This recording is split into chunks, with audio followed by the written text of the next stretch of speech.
নমস্কার। Ramakrishna TV YouTube চ্যানেলের পক্ষ থেকে সকল মা, বাবা, দাদু, দিদা, ঠাকুমা, ঠাকুর দাদাদের জানাই অনেক অনেক ভালোবাসা, প্রীতি ও আন্তরিক শুভেচ্ছা। সবাই ভালো আছেন, ভালো থাকবেন। আমি আবারও চলে এসেছি শ্রী শ্রী রামকৃষ্ণ মিশনের স্বামী লোকেশ্বরানন্দ মহারাজজির সম্পাদিত শতরূপে সারদা সম্পর্কে আলোচনা করতে। আজকের আলোচনা শ্রী মা দীক্ষিত গৃহী সন্তানদের দৃষ্টিতে, প্রথম ভাগ। ধর্মের ইতিহাসে সারদা দেবী অধ্যাত্ম শক্তির কেন্দ্রে স্বস্থিতা। শ্রীরামকৃষ্ণ যে অনন্ত সত্যের দ্রষ্টা, স্বামী বিবেকানন্দ সেই সত্যের প্রবক্তা, প্রচারক ও ভাষ্যকার, এবং সারদা দেবী তারই ব্যবহার দর্শক। মায়ের গুরুভাব দেবীভাবেরই প্রকাশ, আবার সেই দেবীভাব মাতৃভাবের সঙ্গে অন্বিত। শাস্ত্রমতে অবশ্য মাতাকে ও গুরুকে দেবীভাবে পূজার্চনার বিধান স্বীকৃত। শ্রীসীমা তার অগণিত মন্ত্রশিষ্য বা ভাবদীক্ষিত গৃহী সন্তানদের চোখে গুরুভাব বিমণ্ডিতা হয়েও মাতৃরূপেই প্রকাশমানা। তার মধ্যে অলৌকিক করুণা, পবিত্রতা ও আশ্রিত বাৎসল্যের অপরিমেয় আন্তরিক বৈভব ইত্যাদি গৃহী সন্তানদের ত্রিতাপদগ্ধ জর্জরিত জীবনে শান্তির ধ্রুবপথ নির্দেশক। গৃহী সন্তানদের সঙ্গে গুরুরূপিণী শ্রী শ্রী মায়ের সম্পর্ক যুগপথ এক আধ্যাত্ম দেবী শক্তি ও অত্যাশ্চর্য স্নেহ কোমল কল্যাণী অনুভূতির দ্বারা নিয়ন্ত্রিত ছিল বটে। মাফ করবেন, নিয়ন্ত্রিত ছিল বলে বাস্তব জীবনে তার প্রকাশ রূপ ছিল অপূর্ব। ত্যাগী ও গৃহী সন্তানদের দৃষ্টিভঙ্গি সমকেন্দ্রিক হতে পারে না, এই কথা শ্রী মা জানতেন। সংসারে থেকেও যথার্থ অধিকারীকে ত্যাগের পথে এগিয়ে দেওয়াই ছিল মায়ের উদ্দেশ্য। এই উদ্দেশ্য সাধন করতে চেয়েই কতজনকে অধিকারী ভেদে সন্ন্যাস বা ব্রহ্মচর্যে দীক্ষা দিয়ে গৃহীত্যাগী করিয়েছেন, আবার কাউকে বিবাহাদি করে সংসার ধর্ম পালন করতে উপদেশ দিয়েছেন। বলেছেন, সে কি গো, সংসারে সবই দুটি দুটি, এই দেখো না, চোখ দুটি, কান দুটি, হাত দুটি, পা দুটি, তেমন পুরুষ ও প্রকৃতি। শ্রীশ্রীমা তার গুরুশক্তির অভয় অঙ্কে যাদের গ্রহণ করেছিলেন, মন্ত্র দীক্ষায় কৃতার্থ গৃহী সন্তানেরা তাদের মধ্যে বৃহত্তর একটি অংশ। এই দীক্ষিত গৃহী সন্তানদের দৃষ্টিতে মায়ের গুরু দেবী মাতা ও পরস্পর সাপেক্ষ ত্রিবিধ রূপের বিকাশ আদ্যাশক্তির স্নেহঘন মূর্তিরূপে দোদ্যিত হয়েছে। গৃহজীবনে অনন্ত মানবিক কল্যাণ সাধন যেমন মায়ের একমুখীন সাধনা, তেমনি মাতৃগত প্রাণ সন্তানদেরও তার প্রতি অনন্ত আকুতি।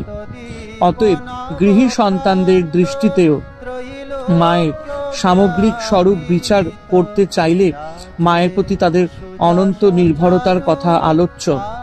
আবার এই নির্ভরতার উৎস শ্রীসীমা কেন তার যথাযোগ্য সন্ধানও নিতে হয়। গৃহী সন্তানদের প্রতি মায়ের উপদেশ নির্দেশ, আচার আচরণের চিত্র চয়ন প্রয়োজন। স্বামী বিশেশ্বরানন্দ একবার শ্রীসীমাকে বলেছিলেন, এত ভক্তের ব্যক্তিগত মঙ্গল চিন্তা করা যখন তার একার পক্ষে সম্ভব নয়, তখন দীক্ষিত সন্তানের সংখ্যা কম হওয়াই ভালো। উত্তরে শ্রীসীমা বলেছিলেন, আমি ঠাকুরের উপর ভার দিই, তার কাছে রোজ বলি যে যেখানে আছে দেখো, আর জানো এসব ঠাকুরের দেওয়া মন্ত্র। তিনি আমাকে দিয়েছিলেন সিদ্ধ মন্ত্র, অর্থাৎ শিষ্যের কল্যাণ শুধু গুরুর মনে রাখারই উপর নির্ভর করে না, মন্ত্রেরও একটা শক্তি আছে। এই মন্ত্র শক্তি বিষয়ে শ্রীসীমা রাসবিহারী মহারাজকে বলেছিলেন, মন্ত্রের মধ্যে দিয়ে শক্তি যায়, গুরুর শক্তি শিষ্যে যায়, শিষ্যের গুরুতে আসে, তাই তো মন্ত্র দিলে পাপ নিয়ে শরীরে এত ব্যাধি হয়। গুরু হওয়া বড় কঠিন, শিষ্যের পাপ নিতে হয়। ভালো শিষ্য হলে গুরুরও উপকার হয়। মায়ের এই উক্তির আলোকেও দীক্ষিত সন্তানেরা তার পতিত্বধারিণী সত্তার অহেতুক কৃপা ও করুণা, ভক্তের কল্যাণ সাধনের অসীম আকাঙ্ক্ষা ও আকুতিকেই অনুভব করেছেন। শ্রী মায়ের দীক্ষিত গৃহী সন্তানদের কয়েকটি শ্রেণীতে বিভক্ত করা যেতে পারে। প্রথমত, শ্রীরামকৃষ্ণের প্রত্যক্ষ গৃহী লীলা সহচর বৃন্দের মধ্যে অন্তত একজন তার কাছে দীক্ষা লাভ করেছেন, তিনি শ্রীম। শ্রী মাকে শুধু গুরুপত্নী হিসেবেই দেখতেন না, দেখতেন সাক্ষাৎ শ্রীরামকৃষ্ণের অন্যরূপ হিসেবে। এদের প্রসঙ্গ প্রবন্ধান্তরে আলোচিত হয়েছে। দ্বিতীয়ত, যে সমস্ত গৃহী সন্তানদের মধ্যে স্বপ্ন সিদ্ধি ঘটেছে তাদের শ্রী শ্রী মায়ের স্মরণ ও মননাশ্রয় মধ্যে দিয়ে মায়ের সম্বন্ধে তাদের ধ্যান ধারণা। তৃতীয়ত, কুলগুরুর কাছে দীক্ষা গ্রহণের পর পুনরায় শ্রী শ্রী মায়ের কাছে দীক্ষা গ্রহণ এবং তাদের দৃষ্টিতে মায়ের ভাবমূর্তি। চতুর্থ, ঠাকুরের মহাপ্রয়াণের পর শ্রী শ্রী মায়ের প্রত্যক্ষ দীক্ষা গ্রহণকারী গৃহী সন্তানদের তার সম্বন্ধে ধারণা। শ্রী শ্রী মা যোগানন্দ স্বামীকে 1886 থেকে 87 সালে সর্বপ্রথম দীক্ষাদান করেন। মানে 1886 থেকে 87 মধ্যে, এই সালের মধ্যে সর্বপ্রথম দীক্ষাদান করেছিলেন। তারপরে তিনি কবে, কোথায় এবং কাকে প্রথম দীক্ষা দেন তা জানা যায় না। তবে এই তথ্যের পরিচয় পাওয়া যায় যে এ কাজ কখনো বন্ধ হয়নি। যতদূর জানা যায়, মা প্রথম দিকে সার্পেন্টাইন লেনের অতুল ও নারায়ণ নামে দুটি ছেলেকে দীক্ষা দেন। 1887 থেকে 1898 মধ্যে বা 1887 থেকে 1898 সাল পর্যন্ত মায়ের কথা লোকে খুব কমই জানতো এবং সেই কারণেও মায়ের দীক্ষিত সন্তানদের সংখ্যা খুব কম। কিন্তু 1898 থেকে 1909 সাল অবধি কালসীমার মধ্যে মায়ের দীক্ষিত সন্তানের সংখ্যা দ্রুত বাড়তে থাকে।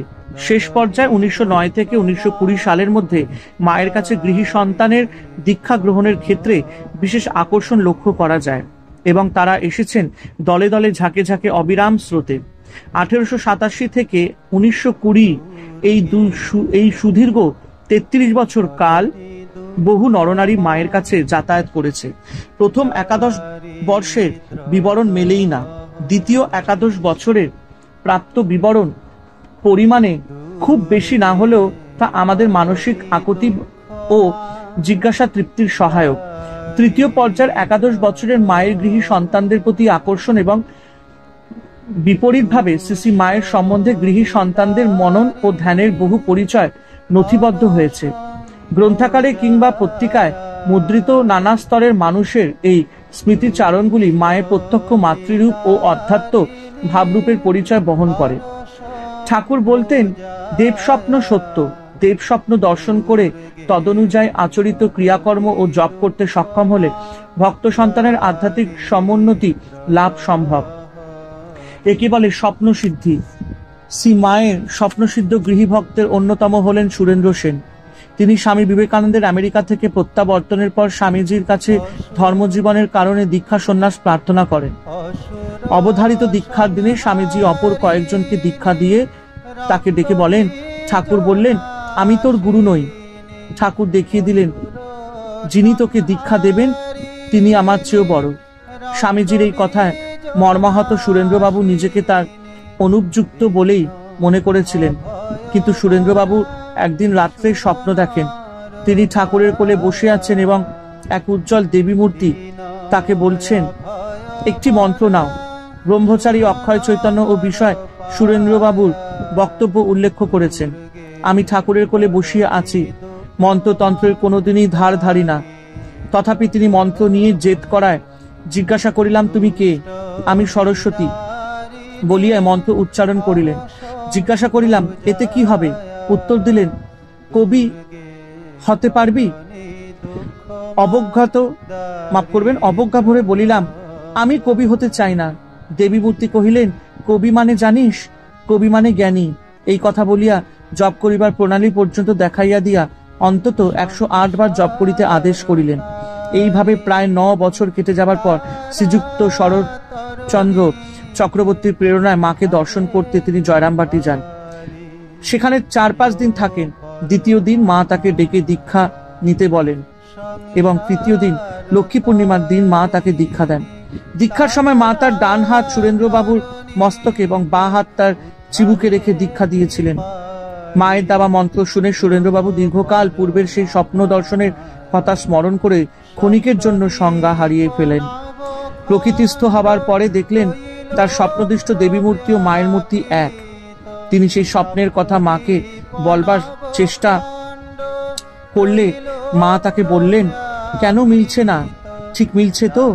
ভক্ত মানুষে মায়ের অলৌকিক শক্তির স্বরূপ প্রতিভাত হলো, অথচ ঐশ্বরিক হয়েও তিনি অত্যাশ্চর্য রূপে স্নেহ মমতায় জড়ানো পার্থিব মাতা। খুব ভালো লাগলো মায়ের সম্পর্কে আলোচনা করতে, সত্যি কান্না ভালো লাগে, কান্না শুনতে ভালো লাগে। একটাই কথা বলবো, রামাকৃষ্ণা টিভি ইউটিউব চ্যানেলকে সাবস্ক্রাইব করবেন, শেয়ার করবেন, এবং যারা যারা আমার শতরূপে সারদা মায়ের আলোচনা ভিডিও, আগের ভিডিওগুলি বা প্রিভিয়াস ভিডিওগুলি বা এপিসোডগুলি দেখা মিস করেছেন, অবশ্যই আপনারা আমার রামাকৃষ্ণা টিভি ইউটিউব চ্যানেলের প্লে লিস্টে যাবেন, শতরূপে সারদায়, সেখানে গিয়ে আপনারা আগের ভিডিও বা এপিসোডগুলো দেখে নিতে পারবেন। হরে কৃষ্ণ কৃষ্ণ কৃষ্ণ হরে হরে, হরে রাম রাম রাম হরে হরে। জয় শিব শম্ভু, জয় দেবী দুর্গা দুর্গতি নাশিনী, জয় মা কালী, জয় ঠাকুর শ্রী রামকৃষ্ণ পরমহংসদেবের জয়, জয় মা সারদা মায়ের জয়।